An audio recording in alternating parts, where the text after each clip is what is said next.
성경 공부하겠습니다. 함께 하실 말씀은 신약 성경 누가복음 3장입니다.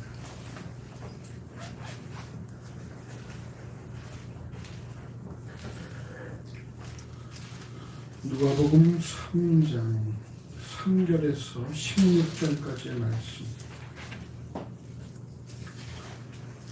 신약 성경 91쪽 전후에 있습니다.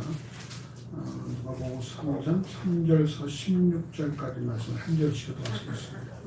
제가 3절을 공부합니다.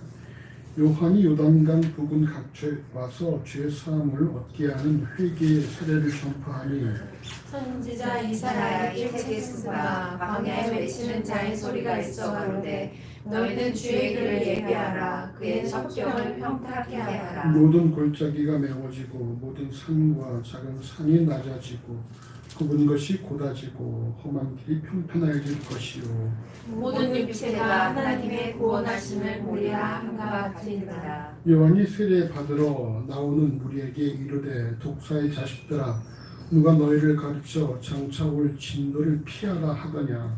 그러므로 회개에 합당한 열매를 맺고 속으로 아브라함이 우리 조상이라 말하지 말라. 내가 너희에게 이르노니 하나님이 능히 이 돌들로도 아브라함의 자손이 되게 하시리라. 이미 도끼가 나무 뿌리에 놓였으니 좋은 열매 맺지 아니하는 나무마다 찍혀 불에 던지우리라. 우리가 물어가로되 그러하면 우리가 무엇을 하리이까? 대답하여 가로되 옷 두 벌 있는 자는 옷 없는 자에게 나눠줄 것이요 먹을 것이 있는 자도 그렇게 할 것임이라 하고 세리들도 세례를 받고자 하여 와서 가로되 선생이여 우리는 무엇을 하리이까 하매 가로되 정한 새 외에는 늑증치 말라 하고 부병들도 물어가는데 우리는 무엇을 하리이까 하매 가로되 사람에게 강포하지 말며 무수하지 말고 받는 요를 족한 줄로 알라 하니라. 백성들이 가라고 기다림으로 모든 사람들이 요한을 혹 그리스도신가 심중에 의논하니 요한이 모든 사람에게 대답하여 가로되 나는 물론 너희에게 세례를 주거니와 나보다 능력이 많으신 이가 오시나니 나는 그 신들에게 풀려도 감당치 못하겠노라. 그는 성령과 불로 너희에게 세례를 주실 것이요. 아멘. 오늘 우리가 살펴보고자 하는 인물은 세례 요한인데 그에 관한 기록은 마태복음 3장 1절에서 17절, 마가복음 1장 2절에서 11절, 누가복음 3장 1절에서 18절에 기록되었고 요한도 그의 복음서 요한복음 3장 23절에서 30절 사이에 기록을 했습니다.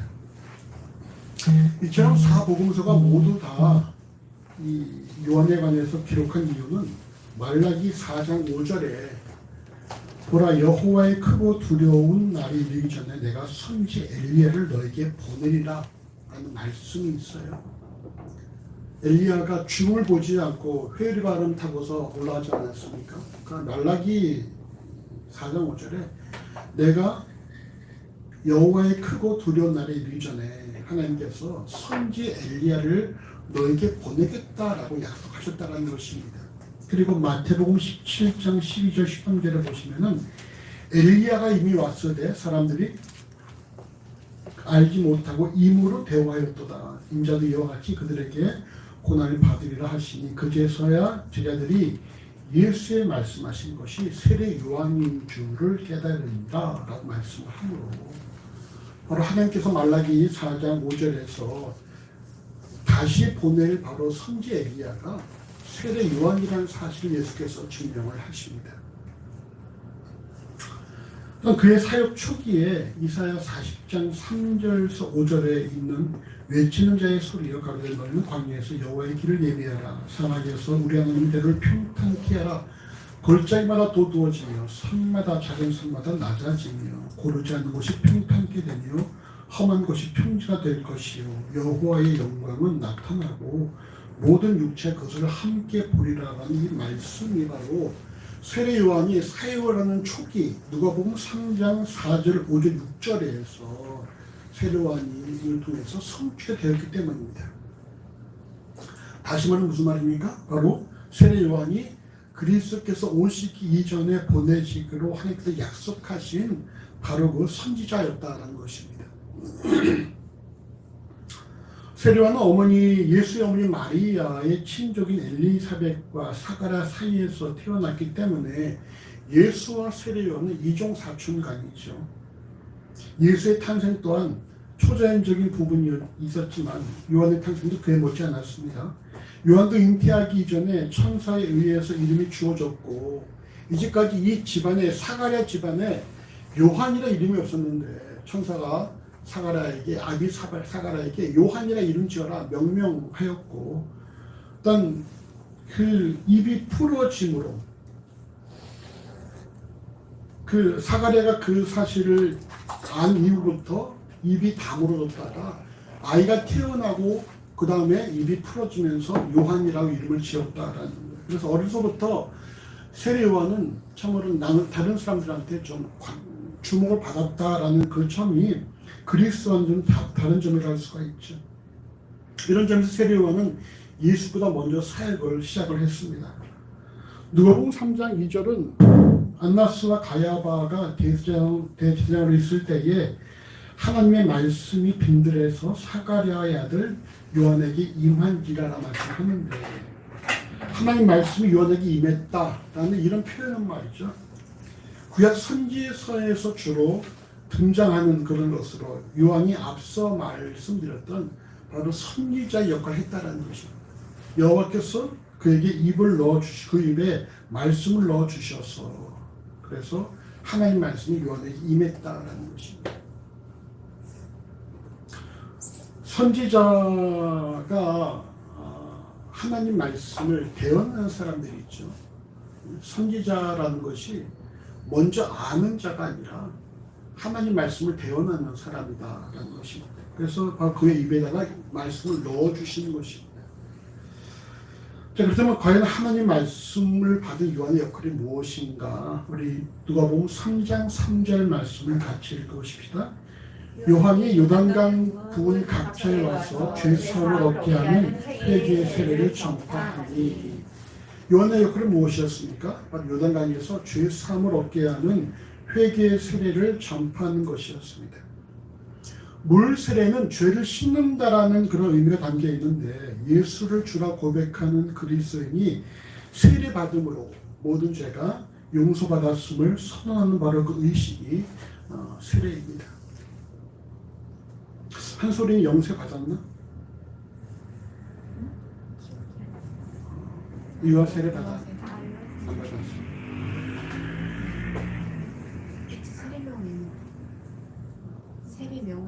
세례명이 있어?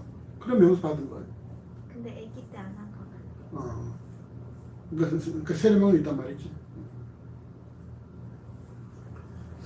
물세례는 과거의 죄를 씻겨주고, 성령 세례 혹은 불세례는 그리스도인들로 하여금 살아갈 힘을 제공하고 또 방향을 제시합니다. 그러나 그리스도께서 십자가의 구속을 이루시고 부활 승천하시기까지 성령 세례는 아직 시작되지 않았기 때문에 당시에는 죄의 사함을 얻게 하는 이 요한의 물세례만이 존재했고, 이 요한의 물세례의 영향력이 대단했던 것으로 이렇게 보여집니다. 여러분, 오늘 본문 누가복음 3장 7절, 8절, 9절 말씀을 같이 읽어보십시다. 요한이 세례받으러 나오는 무리에게 이르되, 독사의 자식들아, 누가 너희를 가르쳐 자동차의 진노를 피하라 하니, 그러므로 회개의 땅을 열매를 맺고 속으로 아브라함이 우리 조상이라 말하지 말라. 내가 너희에게 이르노니 하나님 눈이 이 돌들로 아브라함의 자손이 되게 하시리라. 이미 도끼가 나무 뿌리에 놓였으니 좋은 열매 맺지 아니하는 나무보다 찢겨 불에 던지우리라. 아멘. 세례요한은 세례 받으러 나오는 자들에게 친절하게 대하지 않았던 것으로 보여집니다. 이들 향해서 독사의 자식이라는 그런 욕설을 했지요. 근데 여러분, 이 유대인들은 속으로 자기가 누구라고 생각했습니까? 8절에 보시면 속으로 아브라함이 우리 조상이라, 바로 내가 아브라함의 자손이라고 생각을 했다라는 거예요. 내가 아브라함의 자손이다, 아브라함이 우리 아비다라고 생각한 그들에게 이 독사의 자식들아라고 표현을 했으니까 더 나와서 뭐라 말합니까? 하나님이 능히 이 돌들로도 아브람 자손이 되게 하신다는 말씀은 뭐예요? 너희가 결코 너희가 속으로 아브람의 자손이라 생각하는 것이 전혀 의미가 없다는 것이죠. 여호와 사시려고 하신다면은 이 돌로도 아브람 자손 만든다. 실제로 너희들은 아브람 자손이 아니라 뭐라는 거예요? 독사의 자손이라는 거예요. 이게 누구한테 한 말입니까? 자기에게 세례를 받으러 나오는 무리들에게 이 세례관이 말한 부분이라는 거예요. 그러니까 이런 표현들은 상당히 유대인들의 자존심을 상하게 만들 수밖에 없는 것이죠. 세례관의 역할은 그들의 죄를 씻는 물 세례를 주는 것이었지만 결코 자신의 역할을 감당하기 위해서 사람들에게 좋은 인상을 심어주려고 노력하지 않았다라는 것입니다. 더 나아가서 오늘 본문은 누가복음 3장 8절에서 9절에는 회개에 합당한 열매 혹은 좋은 열매가 기록되고 있는데 이거는 세례를 받으러 나오는 이들에게 단순히 세례만 받는 것이 아니라 너희의 삶을 바꿔야 된다라고 요청하고 있다는 거예요. 세례 받아서 죄 씻음 받는 것을 끝나면 안 되고 너희가 너희의 삶을 바꿔서 회개했던 열매를 맺고 좋은 열매를 맺어야 된다. 더 강력한 요구를 하고 있다는 것입니다.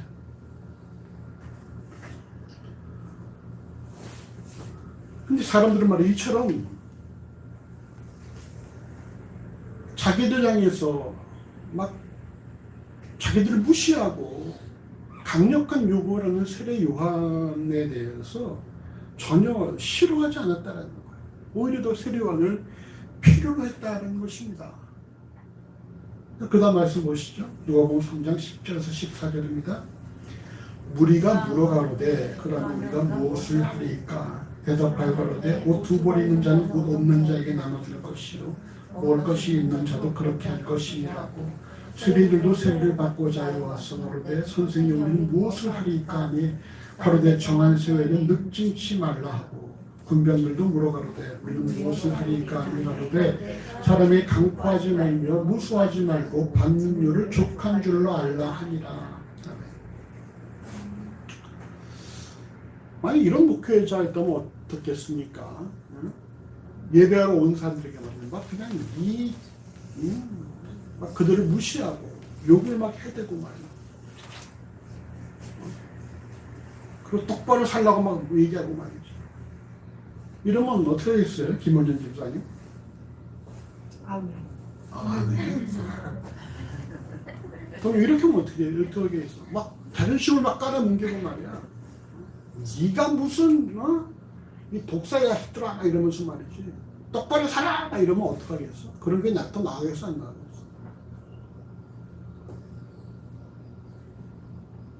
알겠어. 한 소리 그런 게 어떡하겠어? 가서 아무도 좋은 소리 들은 적이 없어. 갈 때마다 욕하고 엄청난 부담을 줘. 그거 어떡하겠어?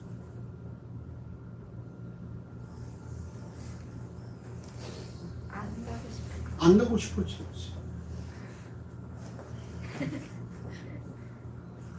근데 이들은 말이죠. 무리가 와서 물어본다는 거예요. 우리가 어떻게 하면 좋겠습니까? 세령이 뭐라 말합니까? 11절에 옷 두 벌 있는 자는 옷 없는 자에게 나눠줄 것이요 먹을 것이 있는 자도 그렇게 할 것이니라. 구체적으로 얘기한다는 거예요. 너희 것을 나눠주라 이렇게 말하고 있다는 것이에요. 너희 것을 나눠주라.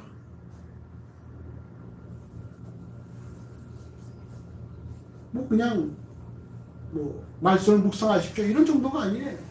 기도하십시오 이런 정도가 아니라 열심히 나와서 말씀 드십시오 이런 정도가 아니라 구체적으로 너의 소유를 나눠줘라 이렇게 요한이 요구하고 있다는 거예요. 더 나아가서 여러분 이들을 말이죠. 이들 중에는 평범한 이런 어떤 평민들만이 아니라 오늘 본문에 누가 포함되어 있습니까? 이들 가운데 세리와 또 군병들이 포함되어 있다는 거예요. 세리는 지금의 세무직 공무원을 말하는 것이고 군인들은 당시 치안을 맡고 있는 이들을 말하는 것인데 당시 말이죠. 유대인의 신분으로 로마의 제도권에 들어와서 일할 수 있는 직업들은 이 두 직업이 대표적인 직업이었었어요. 세리와 군병들. 여러분 당시 어떤 사람인지 아십니까? 여러분 당시에 일이 많았을까? 일이 적었을까? 어떻게 생각해? 동현. 그리스 당시에 일이 많았을까? 적었을까? 적었다. 사람들이 막 바쁘지 않았을까? 아니면 할 일 없었을까? 할 일 없었다. 이게 동명이야?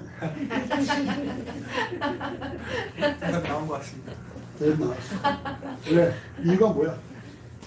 근거를 잡아. 이건 얘가 모르거든. 일이 없는 이유요? 뭘 통해서 그들이 할 일이 없고 일이 없다고 볼 수 있는 거야? 다 올려놔야지.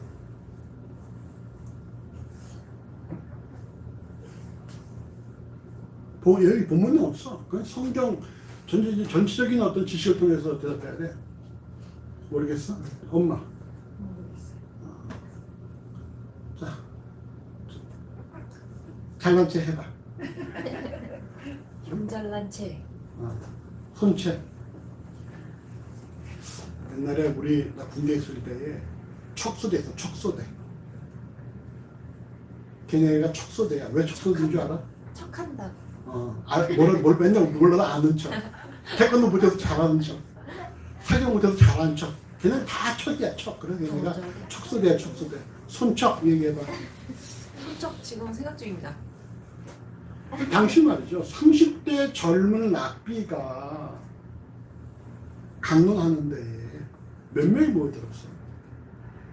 남자만 5천 명이 모여들었죠. 근데 이들이 자기의 끼니를 갖고 왔어요? 아니야. 점심시간 때 온 게 아니라 거기에 와서 주구장창 점심을 먹고 나서도 있을 만큼 이렇게 그 당시 이 사람들이 할 일이 없었다. 또 뭡니까? 그들은 자기들의 끼니도 다 감당 못할 사람들이었다는 거예요. 근데 그런 상황에서 일정한 보수를 받는, 예수께서 뭐라고 하셨어요? 정한 묘를 받는다고 말씀하셨잖아요. 묘를 받는 점. 그 14절에 받는 묘를 족한 줄 알아. 묘가 결국은 어떤 봉급이지 않습니까? 일정한 봉급을 받는다는 것은 뭐겠어요? 이건 특별한 어떤 그런 특권 계층이라는 것입니다. 그런 세례 요한은 이들의 신분에 관계없이 그들의 질문에 답하는데, 먼저 세례에 대한 답은 오늘 본문 누가복음 3장 13절에 정한 세 외에는 늑증치 말라라는 거예요. 세례는 유대인이면서도 지배국인 로마에 속해서 유대인들에게 세금을 걷는 역할을 했는데, 여러분 당시 기록에 의하면 말이죠, 로마인들이 요구한 세금이 25%였어요. 근데 세리한테 주는 권한이 뭐냐? 얼마를 걷어도 상관없다. 너희는 그저 우리한테 25%만 가져오면 된다라는 거였었어요. 그 대부분의 세리가 50%를 받았어요. 50%. 그래서 25%를 자기가 먹고 25%를 로마에다 내고, 그러니까 나머지 50% 가지고 유대인 살았다는 거예요. 그러니까 얼마나 힘든지 알 수가 있는 것이죠. 그래서 누가복음 19장 8절을 보시면 예수를 만난 세리장 삭개오는 내가 만약 네 것을 토색한 일이 있으면, 내가 누구를 속여서 더 세금 많이 거는 것이 있으면 내가 4배나 더 물어내겠습니다라고 말했던 부분이잖아요. 4배나 물어낼 정도로 이 삭개오는 돈이 많았다라는 것이죠. 이에 세례요한은 세리들에게 준 답이 무엇입니까? 너희가 맺을 열매는 정한 세례는 늑증치 말라. 너희가 더 많이 거두려고 더 많은 세금을 걷지 말라라는 것을 그랬어요. 또한 군인에게 주는 답은 무엇입니까? 오늘 보면 누가복음 3장 14절에서 사람에게 강포하지 말며 무수하지 말고 받는 료를 족한 줄을 알라라는 것입니다. 강포는 말이죠, 위협하거나 폭력을 사용하는 것이고, 무소라는 것은 없는 일을 꾸며서 사람을 고소한 것을 말합니다. 이런 일들을 하지 말라는 것을 볼 때에 여러분 당시 군인들이 말이죠, 힘없는 평민들을 대상으로 해서 강포와 무소의 행위를 수시로 행했다는 사실을 우리가 알 수가 있습니다. 즉 당시 평민들에게 군인은 상당히 위협적인 존재였다는 거예요. 마태복음 5장 41절에서 우리를 가게 하거든 그 사람과 심리를 동행하라는 말씀은 당시 군인들이 말이죠. 노동력이 필요할 때에 주변의 사람들을 불러다가 오리 정도는 가도록 요구할 수 있다는 것입니다. 그러니까 뭐 어떤 무거운 짐이 있는데 무거운 짐을 내가 지게 힘들다. 그럼 아무나 붙잡아다가 짐을 맡기는 거예요. 그럼 오리를 가라. 그럼 가야 한다는 것입니다. 근데 그래서 예수께서는 오리 가자면 10리까지도 가라고 말씀하셨던 것이죠. 그래서 이런 가운데서 예수께서 십자가를 지어 골고다에 오르실 때에 예수께서 힘들어하시자 로마 군병이 어떻게 했어요? 옆에 지나가는 구레네 시몬에게 함께 십자가를 지게 했잖아요. 여러분 이것이 그런 데서 비롯될 수 있는 거예요. 필요하면 아무에게나 옆에 사람 불러다가 일을 맡길 수 있는, 짐을 지도록 그렇게 부릴 수 있었다. 이게 여러분 그 당시 어떤 군인들의 어떤 특권이었다는 거예요.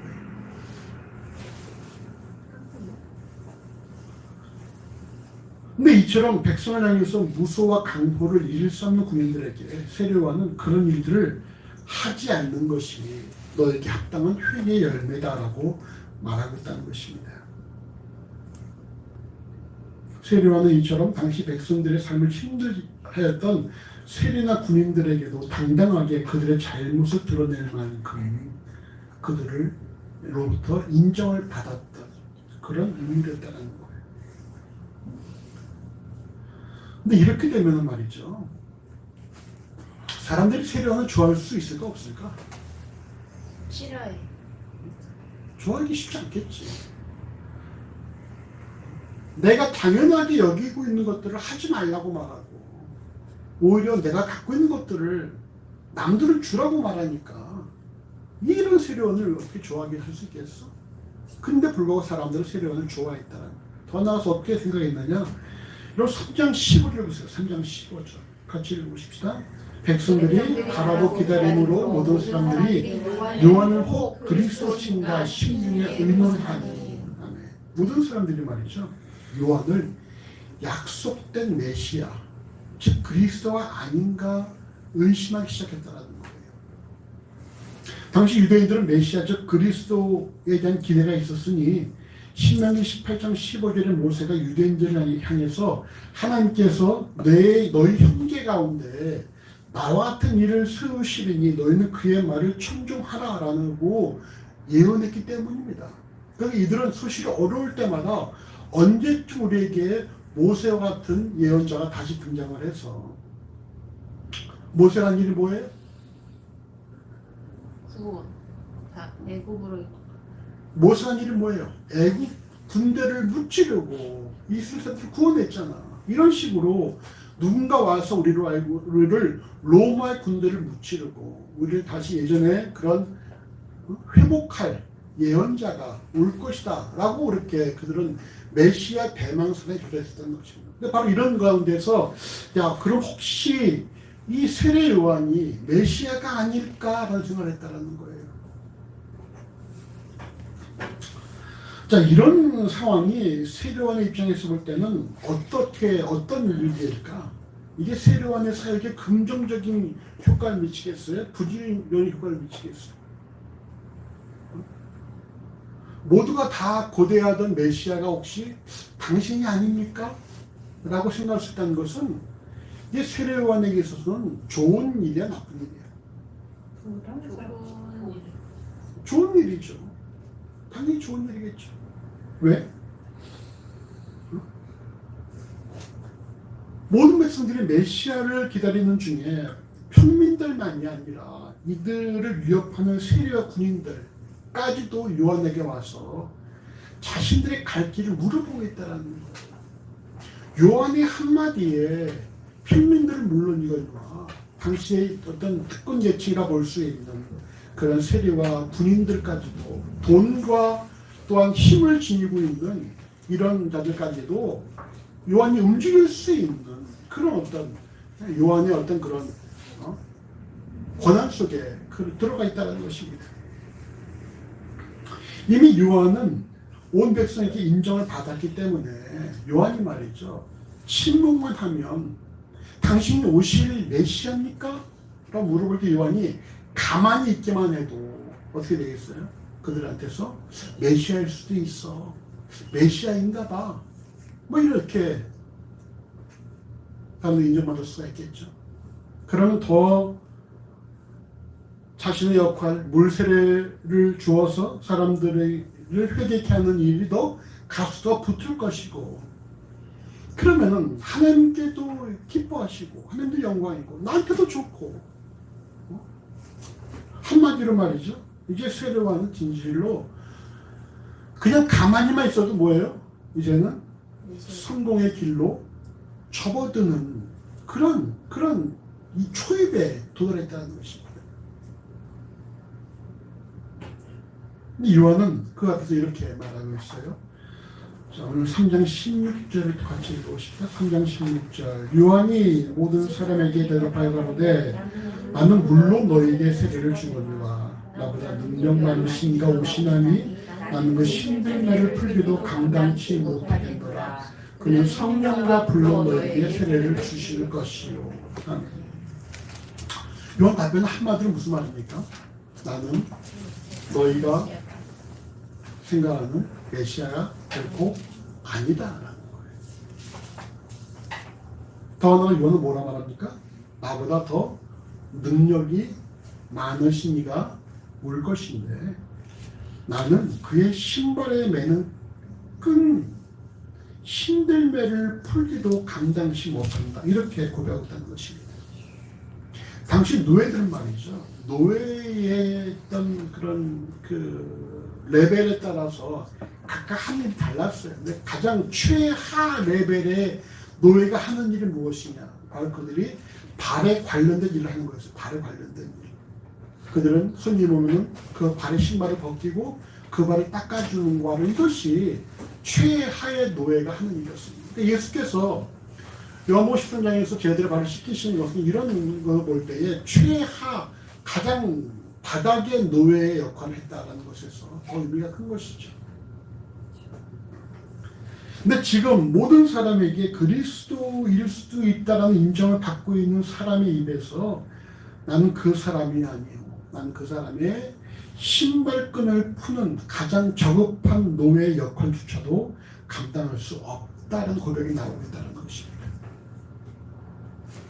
요한복음 3장 30절은 세례 요한의 입장을 이렇게 표현하고 있어요. 그는 흥해야 하겠고 나는 쇠해야 하리라. 이렇게 표현하고 있다는 것입니다. 대답 하나로 그냥 대답하지 않아도 그냥 묵인 침묵하는 것만으로도 자신에게 성공적인 삶을 살아갈 수 있는 바로 그 세례 요한이 나는 쇠해야만 한다. 나보다 훨씬 능력 많으신 이가 올 것이다. 라고 이렇게 고백하고 있다는 것입니다. 자, 자신의 주장이 아닌 단순한 묵인만으로도 모든 사람들의 존경과 인정을 받을 수 있는 자리에 있는 사람이 이처럼 정반대 입장을 취하는 이유가 뭐겠습니까? 왜 이렇게 했을까? 왜 이렇게 했을까? 손쳐. 이 모든 능력은 하나님에게서 오기 때문에. 자, 손쪽 친구 이한솔 자매. 한솔이가 이런 사람은 어떻게 하겠어? 내가 말 한마디로 내가 가만히만 있어도 날 막 다 사람들이 막 야, 쟤 진짜 잘해. 야, 쟤 아주 실력이 대단해. 막 이러고 있어. 그 앞에서 아니야, 나는 아무것도 아니야. 이렇게 말할 수 있는 근거가 뭐가 있을까? 막 그런 사람들 주변에서 막 수근수근거리고 막 날 시켜주는 생을 내가 가만히 있어서 즐길 수 있잖아. 근데 그걸 굳이 나는 그런 사람이 아니야 라고 말하는 이유가 뭘까?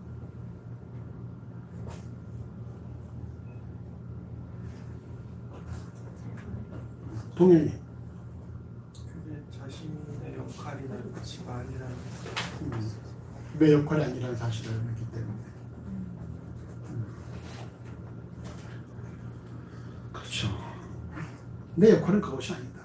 내게 주어진 하나님의 뜻은 그리스도 앞에서 그리스도의 오실 길을 예비하는 것이지 내가 그리스도가 된 것이 아니다라는 사실을 요한은 알고 있었다는 거예요. 나중에 이후에 예수께서 그리스도의 사역을 시작하실 때에 세례요한은 헤롯에 의해서 참수를 당하게 되는데 자신의 제자들을 예수께 보내어서 이렇게 물어봅니다. 마태복음 11장 3절, 누가복음 7장 19절 20절에 의하면은 오실 그이가 당신입니까? 이렇게 묻게 만들어요. 참수당하기 직전에 제자들을 보내서 오실 그이가 당신입니까? 이렇게 묻는 것은 무슨 말입니까? 이제 내가 죽어도 되는 것이냐? 이제 내 역할이 끝난 것이냐? 라고 묻는 것이죠. 오실 그이가 당신입니까? 요한은 확실치 않은 상태였지만 그래도 마지막까지 뭡니까? 자기 역할을 감당하고자 했다는 것입니다. 만약 세례요한이 자신의 인기를 앞세워서 세리들을 통해서 물질을 모으고 군인들을 통해서 보고를 받으며 백성들의 인정을 받았다면 결코 헤롯이 세례요한을 함부로 죽이지 못했을 것입니다. 그러나 요단강에서 사람들에게 회개의 세례를 주며 신분에 관계없이 회개의 열매를 요구했던 세례요한은 결국 죽음으로 오실 메시아의 길을 열어주고 자신을 향하신 하나님의 뜻을 이루게 된다는 거예요. 성경에 이런 인물이 또 있죠. 자신의 죽음으로 하나님의 뜻을 실현시키고. 누가 있을까?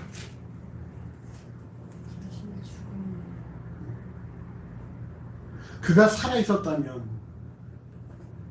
어쩌면 그 둘은 상당히 큰 라이벌이 될 수도 있었어요. 근데 그가 죽음으로 상대방이 하나님의 뜻을 더 펼쳐지는데 쓰임을 받게 되어지죠. 자, 손톱 기별. 누가 있을까?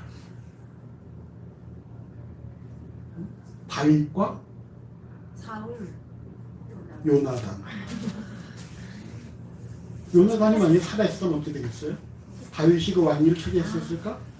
뭐 안 했겠죠. 요나단이 누구야? 다윗을 살려준 은인 아니야, 은인.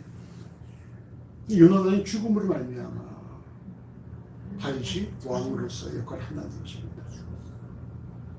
요나단이 오히려 다윗에게 바로 네가 하나님께서 예비하신 인물이다 이렇게 말했잖아요. 네가 왕이 될 것이다 라고 말했죠.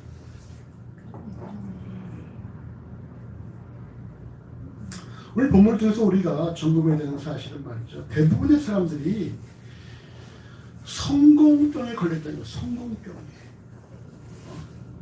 대부분의 사람은 성공병에 걸려있고 성공을 이루기 위해서 열심을 내며 살아간다는 것입니다. 그렇는데 과연 예수를 주라 고백하는 그리스도인에게 성공이란 개념은 세상이 말하는 성공은 다르다는 거예요. 세상이 말하는 성공은 무엇입니까? 그가 이름을 널리 알리는 일신양명하고 그리고 부귀와 영화를 누리는 것이잖아요. 그리고 성경은 결국 그리스도인의 성공을 그처럼 자신의 이름을 알리고 부귀 영화를 누리는 것이라고 그렇게 말씀하지 않는다라는 것입니다. 그럼 예수를 주라 고백하는 그리스도인의 성공 중에 삶은 무엇이냐? 우리가 지난주에 살펴봤던 예수의 어머니 마리아와 그의 남편 요셉처럼 자신에게 맡겨진 역할에 대해서 순종하고 감당하는 것. 오늘 우리가 살펴봤던 세례요한처럼 죽음에 이르기까지 자신의 역할을 감당하는 것. 그게 누구의 삶입니까? 바로 이 같은 삶이 예수 그리스도의 삶이라는 거예요. 죽기까지 복종하신 내 원대로 마옵시고 아버지 원대로 하옵소서라고 기도함으로 죽기까지 복종하신 바로 그 예수의 삶이 그 삶이었다는 것입니다.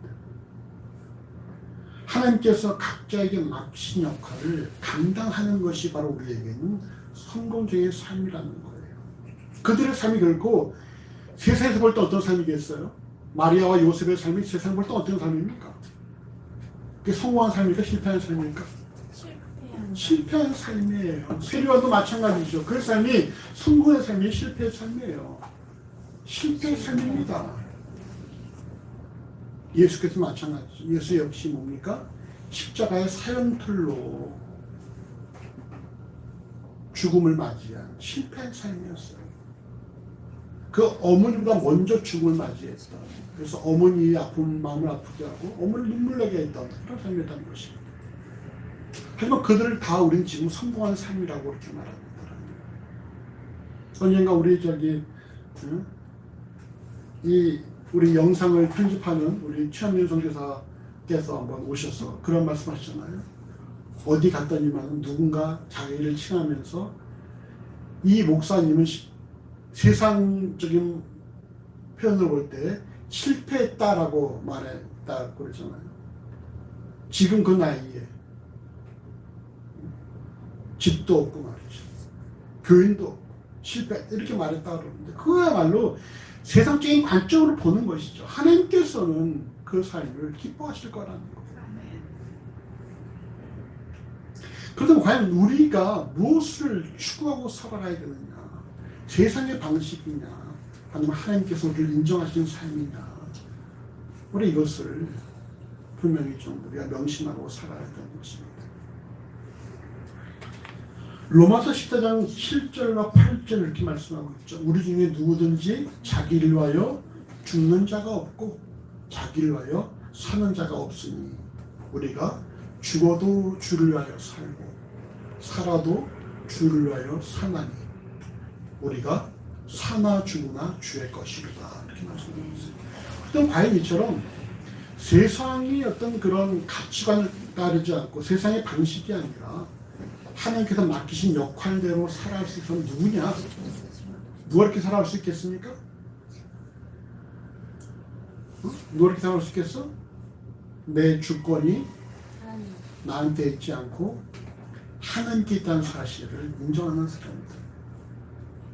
내 삶을 내가 원하는 대로 살려고 하지 않고 하나님 뜻대로 살고자 하는 바로 그들이 주권을 여호와께 맡긴 바로 그들이 하나님의 말씀에 따라 살아갈 수 있다는 사실입니다.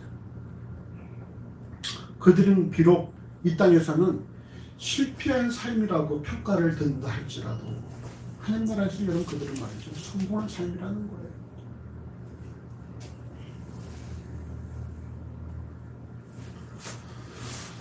올해가 우리에게 어떻게 펼칠지는 아무도 알 수 없습니다. 그러나 분명한 사실은 무엇입니까? 여전히 하나님께서는 지금도 이 창조계에 자신의 주권을 대로 운행하시고 있다는 거예요.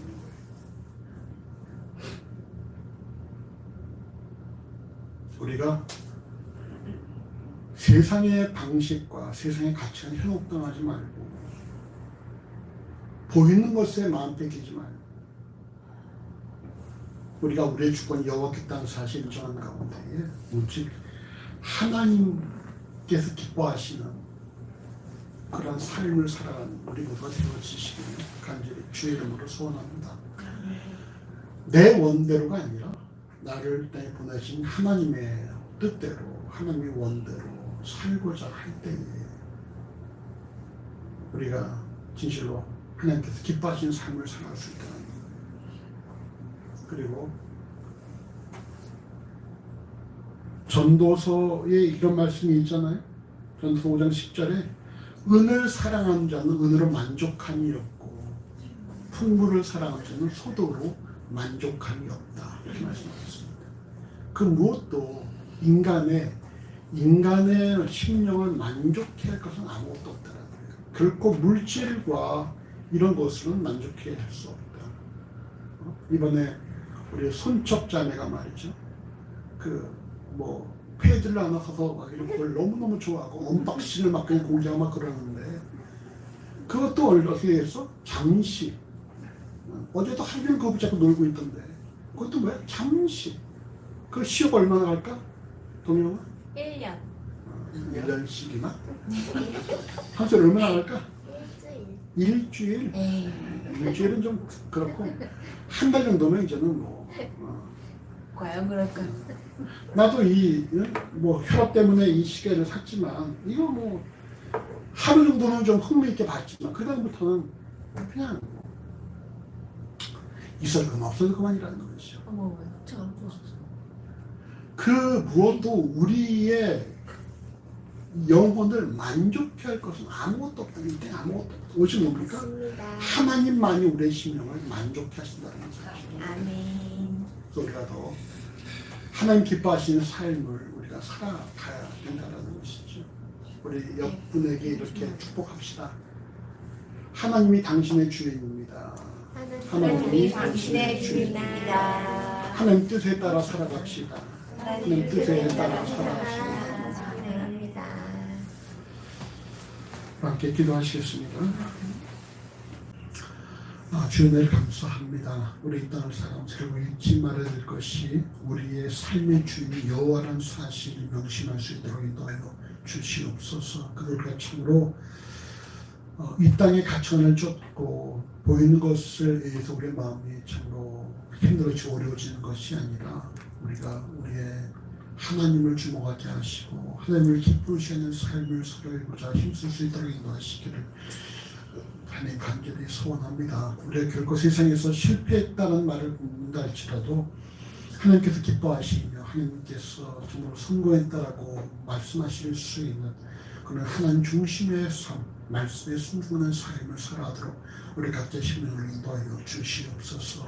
올 한 해 우리에게 어떠한 일이 발생할지는 아무도 알 수 없지만 여전히 하나님께서 이 땅을 주관하시고 이 땅을 운행하시는 가운데 우리가 더 하나님과 함께 우리의 삶을 참 알차고 보람있게 살아갈 수 있는 그런 삶을 인도하여 주시옵소서. 우리를 사랑하시고 우리의 주인 되시고 우리를 주관하시니 하나님 감사합니다. 예수 이름으로 기도합니다. 아멘.